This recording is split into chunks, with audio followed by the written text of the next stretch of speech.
Allah sudah menciptakan obatnya dalam tubuh kita sebagai penangkal, penawar yang dapat menetralisir oksidasi agar oksidasi ini tidak menjadikan terbentuknya radikal bebas. Ini sebagai obat dari segala macam obat yang Allah sudah siapkan, sudah ciptakan dalam tubuh kita. Andai kata obat ini tidak ada dalam tubuh kita, dalam waktu 5 menit saja tubuh kita akan hancur karena oksidasi. Hanya 5 menit saja Pak, tubuh kita akan hancur dengan proses oksidasi. Allah sudah tahu gitu loh. Apalagi zaman sekarang, dunia semakin tua, akhir zaman, proses oksidasi ini sangat-sangat tidak terbendung. Nama obatnya apa di dalam tubuh kita? Bukan antibodi, antioksidan. Antibodi ini justru obat kedua, benteng pertahanan kedua. Tolong diingat ya, benteng pertahanan pertama di dalam tubuh kita namanya antioksidan. Namun karena dua hal ini menyebabkan antioksidan kita tidak mampu lagi menerima serangan dari oksidasi. Apa dua hal ini? Pertama, usia tua. Usia tua nih, semakin tua di atas 40 tahun titiknya ya, produksi antioksidan maksimal titiknya di 40 tahun, semakin lama menurun. Yang pertama. Yang kedua, hal-hal yang tadi saya sebutkan, gaya hidup yang salah inilah menyebabkan oksidasi dalam tubuh kita naik berlipat-lipat. Allah tahu, Allah punya plan B. Bukan hanya menciptakan antioksidan ada dalam tubuh kita, tapi juga sudah menyiapkan antioksidan ada dalam makanan kita. Ada di mana antioksidan dalam makanan kita? Yang pasti bukan di mie instan.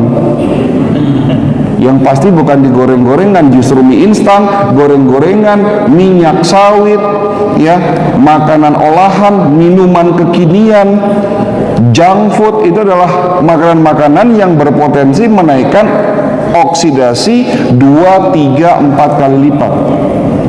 Justru makanan yang mengandung antioksidan ada dalam buah. Yang tadi dimana kita sudah buktikan, siapa di antara Bapak Ibu yang setiap hari makan minimal 3 jenis buah-buahan?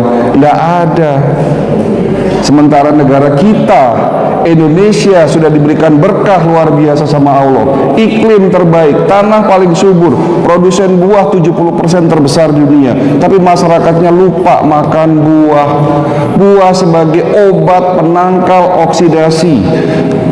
Kalau di dalam tubuh kita ada 2 jenis antioksidan yang diproduksi sebagai jenderalnya, panglimanya antioksidan, namanya glutathione dan superoksid dismutase.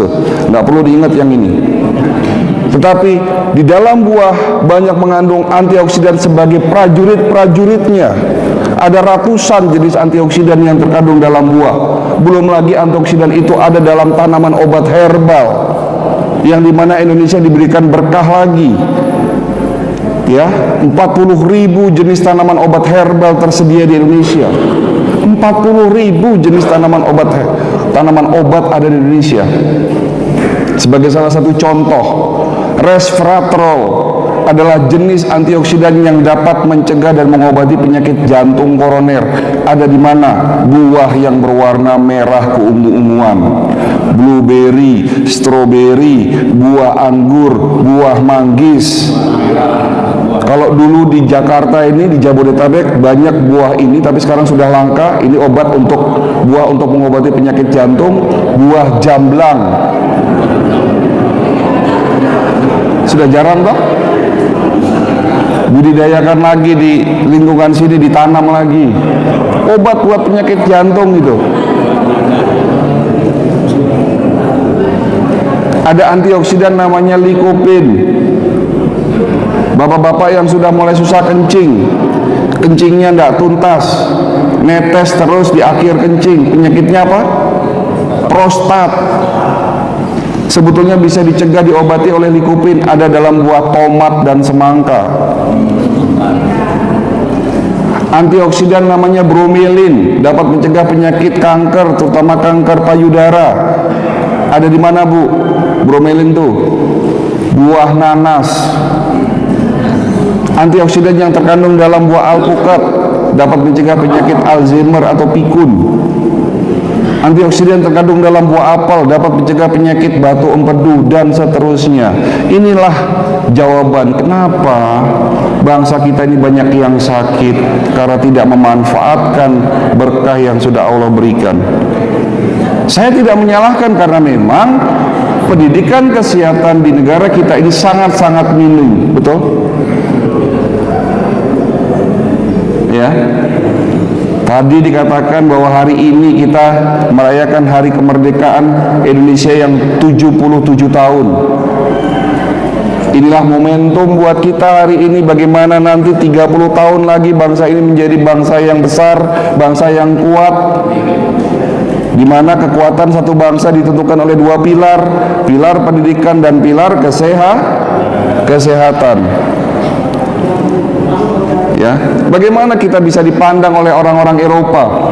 Jangankan dipandang oleh orang Eropa, dipandang oleh negara tetangga kita sebelah aja mungkin tidak.